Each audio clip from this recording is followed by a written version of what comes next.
वक्रतुंड महाकाय सूर्यकोटिसमप्रभ निर्विघ्नं कुरु मे देव सर्वकार्येषु सर्वदा।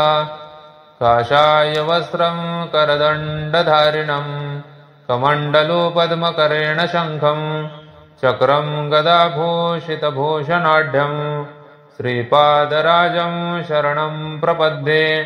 ॐ रक्ताङ्गरक्तवर्ण पद्मनेत्र सुहास्यवदनं कन्थाटोपी च माला दण्डकमण्डलधर कट्याङ्कर रक्षक त्रैगुण्यरहित त्रैलोक्यपालक विश्वनायक भक्तवत्सल कलियुगे श्री स्वामी समर्थ अवतारधारक पाहि मां पाहि मां पाहि मां।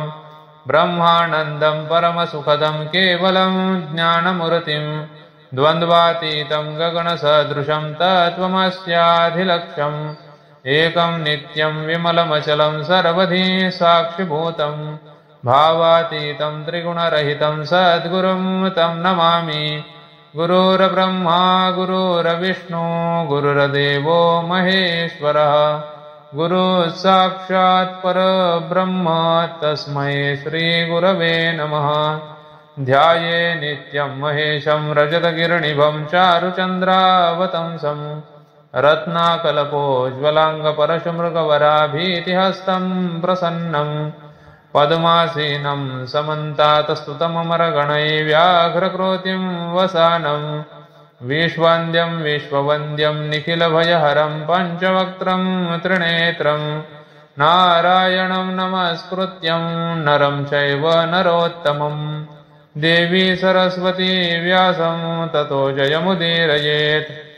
या कुन्देन्दुतुषारहारधवला या शुभ्रवस्त्रावृता या वीणावरदण्डमण्डितकरा या श्वेतपद्मासना या ब्रह्माच्युतशङ्करः प्रभृतिभिर्देवैः सदा वन्दिता सा मां पातु सरस्वती भगवती निःशेषजाड्यापहा। ॐ पार्थाय प्रतिबोधितां भगवता नारायणेन स्वयं व्यासेन ग्रन्थितां पुराणमुनिना मध्ये महाभारतम् अद्वैतामृतवर्षिणी भगवती अष्टादशाध्यायिनी अम्ब त्वामनुसन्दधामि भगवद्गीते भवद्वेषिणीं। नमोऽस्तु ते व्यासविशालबुद्धे फुल्लारविन्दायतपत्रनेत्र येन त्वया भारततैल्यपूर्ण प्रज्वालितो ज्ञानमयप्रदीपः प्रपन्नपारिजाताय तोत्रवैत्रैकपाणये ज्ञानमुद्राय कृष्णाय गीतामृतदुहे नमः। वसुदेवसुतं देवं कंसचाणूरमर्दनं देवकी परमानन्दं कृष्णं वन्दे जगद्गुरुं। भीष्मद्रोणतटा जयद्रथजला गान्धारनीलोत्पला शल्यग्राहवति कृपेण वहनी कर्णेन वेलाकुला अश्वत्थामविकर्णघोरमकरा दुर्योधनावर्तिनी सोत्तीर्णा खलु पाण्डवैरणनदी कैवर्तककेशव पाराश्चर्यवत् सरोजममलं गीतार्थगन्धोत्कटं नानाख्यानककेसरं हरिकथा सम्बोधना बोधितं लोके सज्जनशतपदैरहरः पेपीयमानं मुदा भूयाद्भारतपङ्कजं कलिमलप्रध्वंसिना श्रेयसे मूकं करोति वाचालं पङ्गुं लङ्घयते गिरिं यत्कृपातमहं वन्दे परमानन्दमाधवं शान्ताकारं भुजगशयनं पद्मनाभं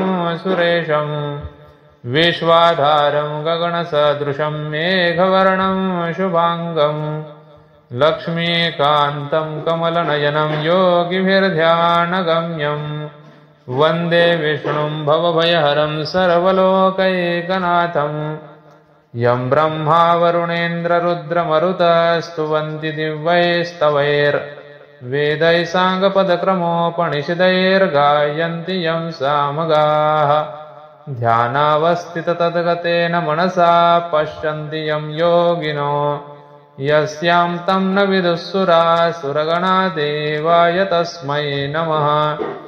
मौलो चन्द्रदलं गले च गरलं जूटे च गङ्गाजलं व्यालं वक्षसि चानलं च नयने शूलं कपालं करे वामाङ्गे ददतं नमामि सततं प्रालेयशैलात्मजाम् भक्तक्लेशहरं हरं स्मरहरं कर्पूरगौरं परम् आकाशात् पतितं तोयं यथा गच्छति सागरं सर्वदेव नमस्कारं केशवं प्रति गच्छति अनन्याश्चिन्तयन्तो मां ये जनां पर्युपासते तेषां नित्याभियुक्तानां योगक्षेमं वहाम्यहम् ॐ नमोऽस्त्वनन्ताय सहस्रमूर्तये सहस्रपादाक्षशिरोरुबाहवे सहस्रनाम्ने पुरुषाय शाश्वते सहस्रकोटियुगधारिणे नमः यदक्षरपदभ्रष्टं मात्राहीनं च यद्भवेत् तत्सर्वं क्षम्यतां देव प्रसीद परमेश्वर कृष्णाय वासुदेवाय हरये परमात्मने प्रणतक्लेशनाशाय गोविन्दाय नमो नमः सर्वेऽपि सुखिनः सन्तु सर्वे सन्तु निरामयाः सर्वे भद्राणि पश्यन्तु मा कश्चित् दुःखमाप्नुयात् काले वर्षतु पर्जन्य पृथिवी सस्यशालिनी देशोऽयं क्षोभरहितो सज्जनाः सन्तु निर्भयाः अपुत्रा पुत्रिणः सन्तु अपौत्रिणः सन्तु पौत्रिणः अधना सधना सन्तु जीवन्तु शरदां शतम्।